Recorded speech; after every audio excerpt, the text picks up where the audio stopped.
Everyone, আসসালামু আলাইকুম। কেমন আছেন সবাই? আশা করি সবাই অনেক ভালো আছেন। তো আজকে আমরা জানবো কিভাবে হাঁসকে ফ্রিতে খাবার খাওয়ানো যাবে। তো আমি যেভাবে ফ্রিতে খাবার খাওয়াই, তো সেটাই হচ্ছে আজকে আপনাদের মাঝে শেয়ার করব। তো আমি হচ্ছে আমার হাঁসের বাচ্চাগুলোকে কচুরি পানা, যেটা খুদে পানা, সেটাই খাওয়াই। তো তার জন্য আমি হচ্ছে পানিতে নেমেছি। তো দেখতে পারতেছেন আমার হাঁসের বাচ্চাগুলো আমার সাথে সাথে পানিতে নেমে গেছে। তো কচুরি পানা খাওয়ার জন্য, যেটা আমাদের এদিকে খুদে পানা বলে। তো অনেকে খুদে পানা আর অনেকে কচুরি পানা হিসেবে চিনেন। তো এটা হচ্ছে আমি আমার হাঁসের বাচ্চাগুলোকে খাওয়াই। তো যার কারণে হচ্ছে আমি পানিতে নেমে গেছি। তো আপনারা দেখতে পারতেছেন আমি হচ্ছে একটা লাল চাঙ্গারি নিছি, যেটা দিয়ে হচ্ছে কচুরি পানা নিব।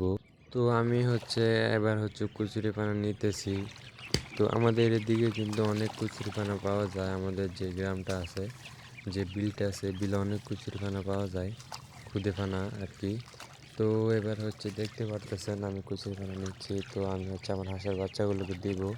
তো দেখতে পারতেছেন ওরা মানে পানির ভিতরে হচ্ছে অনেক ভালোভাবে খাইতেছে। তো ওরা মানে এটা পাইলে আর কিছু লাগে না ওদের, যেটা হচ্ছে ওদের মজার খাবার আর কি। তো দেখতে পারতেছেন যে ওরা এটাই খাইতেছে। তো যাদের হচ্ছে বিলে এরকম খুদে ফেনা পাওয়া যায়, তো তারা হচ্ছে এই ফেনাগুলো নিয়ে হাঁসের বাচ্চাকে খাওয়াতে পারেন।